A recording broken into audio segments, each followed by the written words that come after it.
पाकिस्तान की सेना और सरकार की अमेरिका से बड़ी डील। सीआईए जासूस का दावा, भारत पाकिस्तान में नहीं होगा परमाणु युद्ध। अमेरिकी दबाव में भारतीय सेना हटी थी पीछे। पाकिस्तान की तरफ से भारत को बार बार परमाणु बम की धमकी दी जा रही है, बार बार जंग शुरू करने के बयान दिए जा रहे हों। पाकिस्तान के एक मंत्री ने तो यहां तक दावा कर दिया था कि उनके परमाणु बम सिर्फ भारत के खिलाफ इस्तेमाल करने के लिए ही रखे हुए हैं।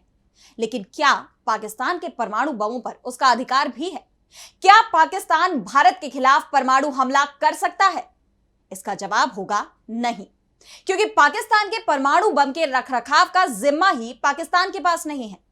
उसके पास परमाणु बम तो है, लेकिन वो इसका इस्तेमाल नहीं कर सकता, और तब तक नहीं कर सकता जब तक अमेरिका की तरफ से इसकी इजाजत न दी जाए।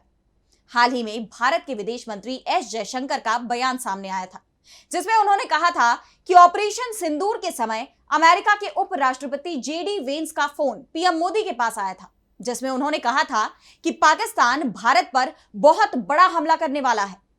वेंस का इशारा क्या परमाणु हथियारों के इस्तेमाल को लेकर था, क्योंकि अमेरिका के राष्ट्रपति डोनाल्ड ट्रंप की तरफ से दावा किया गया था कि उन्होंने भारत और पाकिस्तान के बीच की परमाणु जंग को रुकवा दिया। तो क्या पाकिस्तान ने भारत के खिलाफ परमाणु हथियार इस्तेमाल करने की इजाजत अमेरिका से मांगी थी? आज हम इन्हीं सवालों को लेकर अपनी स्पेशल रिपोर्ट में करेंगे बात। नमस्कार, मैं आराधना। तो शुरू करते हैं हमारी एक खास रिपोर्ट। तो पाकिस्तान के पास परमाणु बम तो है, लेकिन वो इसका इस्तेमाल नहीं कर सकता, और अगर इस्तेमाल करेगा भी तो उसे इसके लिए अमेरिका से इजाजत लेनी पड़ेगी।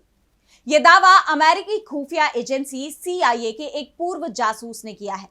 जॉन किरियाको नाम के इस पूर्व जासूस ने एक पॉडकास्ट में कहा है कि पाकिस्तान के परमाणु हथियारों का कंट्रोल एक अमेरिकी जनरल के हाथों में है, और यही कारण है कि भारत और पाकिस्तान के बीच तनाव कितना भी ज्यादा गहरा जाए, दोनों ही देशों में सैन्य संघर्ष ही क्यों ना हो, लेकिन परमाणु जंग नहीं हो सकती।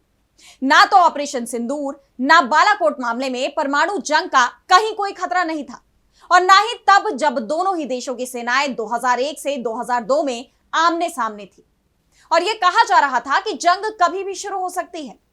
सीआईए जासूस जॉन किरियाको ने दावा किया है कि भारत और पाकिस्तान के बीच चले टकराव के बाद अमेरिकी दबाव में भारतीय सेना पीछे हट गई थी, और 2002 में दोनों के बीच परमाणु युद्ध का जो खतरा था वो आज मौजूद नहीं है, क्योंकि उसके बाद पाकिस्तान के परमाणु बम अमेरिका की निगरानी में है। इससे पहले पाकिस्तान के वरिष्ठ पत्रकार और अफगानिस्तान पाकिस्तान के इस्लामी समूहों पर सालों तक रिपोर्टिंग करने वाले इम्तियाज गुल ने भी कुछ दिनों पहले नूर खान एयरबेस पर अमेरिकी कंट्रोल को लेकर ऐसा ही खुलासा किया था। पहले हम आपको बताते हैं कि 2001 से 2002 में भारत और पाकिस्तान की सेनाएं क्यों आमने सामने आ गई थी। तो 13 दिसंबर 2001 को संसद पर आतंकी हमला हुआ। संसद पर आतंकी हमले की जांच दिल्ली पुलिस ने की। आतंकियों को पाकिस्तान से गाइडेंस मिली थी। भारत सरकार ने शुरू में लश्कर-ए-तैयबा और जैश-ए-मोहम्मद पर आरोप लगाया। हालांकि लश्कर ने किसी तरह की भी भूमिका से इनकार किया। संसद पर हुए हमले के बाद दोनों ही देशों के बीच जबरदस्त तनाव बढ़ गया। इस दौरान दोनों देशों ने अपनी सीमाओं पर भारी संख्या में सैनिकों को तैनात कर दिया था, जिससे युद्ध की आशंका बढ़ गई थी। हालांकि राजनयिक प्रयासों के चलते युद्ध टल गया और दोनों देशों ने अपनी सेनाओं को पीछे हटा लिया। सेना को बॉर्डर पर पहुंचाने में भारत को 1 महीने का समय लग गया था। इस दौरान दुनिया भर की ताकतों ने जंग को रोकने का दबाव बनाया, और ये जंग टल गई। लेकिन इसके बाद पाकिस्तान के परमाणु हथियारों की निगरानी का काम अमेरिका ने अपने हाथ में ले लिया। इस तनाव के बीच पाकिस्तान के तत्कालीन राष्ट्रपति परवेज मुशर्रफ ने भी कहा था कि हमारे परमाणु हथियार भारत को ध्यान में रखकर बनाए गए हैं। इनका इस्तेमाल तभी किया जाएगा जब देश के रूप में पाकिस्तान का अस्तित्व दांव पर लग जाएगा।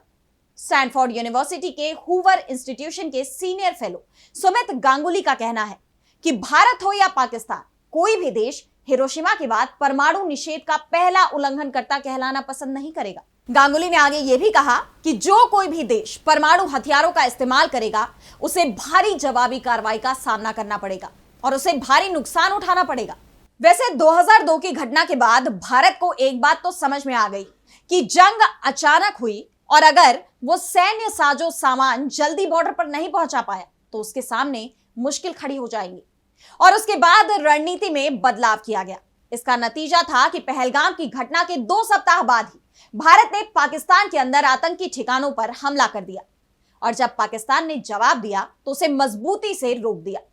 इस दौरान भी पाकिस्तान की तरफ से परमाणु बम के इस्तेमाल की धमकी दी गई थी और वो भी एक बार नहीं, बार बार पाकिस्तान की तरफ से ये धमकियां मिली, जिसका जिक्र जेडी वेंस ने इशारों ही इशारों में पीएम मोदी से भी किया था और इसका खुलासा भारत के विदेश मंत्री एस जयशंकर ने भी किया। सीआईए के पूर्व अधिकारी जॉन किरियाको ने भी कहा है कि वरिष्ठ पाकिस्तानी सैन्य अधिकारी ने हाल ही में मुझे बताया कि पाकिस्तानी सरकार ने अपने परमाणु शस्त्रागार की कमान और नियंत्रण एक अमेरिकी जनरल के कंट्रोल में कर दिया है और इसलिए यह भारतीयों के लिए काफी है और भारतीयों ने पीछे हटना शुरू कर दिया है। इसलिए 2002 में दोनों के बीच परमाणु युद्ध का जो खतरा था वो आज मौजूद नहीं है। यानी एक तरह से पाकिस्तान जो धमकियां लगातार भारत को दे रहा था वो खोखली निकली। सीआईए के पूर्व जासूस ने इस बात का खुलासा कर दिया है। जब उनसे सवाल किया गया कि क्या पाकिस्तान के परमाणु हथियारों पर आतंकी कब्जा कर सकते हैं, तो उन्होंने साफ कहा कि यह आसान नहीं है। पाकिस्तान की परमाणु सामग्री अब जोखिम में नहीं है, क्योंकि कई बार पाकिस्तान में आतंकी ताकतों के सिर उठाने पर इस तरह के सवाल भी उठते रहे हैं। कई बार तो संकट इस्लामाबाद तक पहुंच गया और पाकिस्तान की सेना को सड़क पर आना पड़ा था। उन्होंने यह भी दावा किया कि जब वो पाकिस्तान में तैनात थे तब 2002 के मार्च या अप्रैल में इस्लामाबाद में अमेरिकी दूतावास को खाली कर दिया गया था। उन्होंने बताया कि अमेरिका को सूचना मिली थी कि भारत उस समय पाकिस्तान पर परमाणु हमला करने वाला था। उस वक्त दूतावास में जॉन किरियाको के अलावा गिनती के अमेरिकी अधिकारी बचे थे और उन्हें वहां से निकालने के लिए एक अमेरिकी हेलीकॉप्टर भी खड़ा था। हालांकि इस घटना के बारे में कोई भी जानकारी सार्वजनिक डोमेन में मौजूद नहीं है।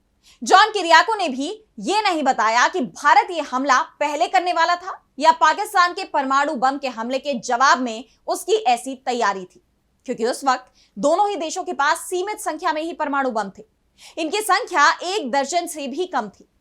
अमेरिकी जासूस के इस खुलासे से एक बात तो साफ हो गई है कि पाकिस्तान के जो नेता इस समय भी भारत को परमाणु बम की धमकी देते हैं, उन्हें पहले यह साफ करना होगा कि क्या पाकिस्तान किसी भी देश के खिलाफ परमाणु बम का इस्तेमाल बिना अमेरिका की मंजूरी के कर सकता है।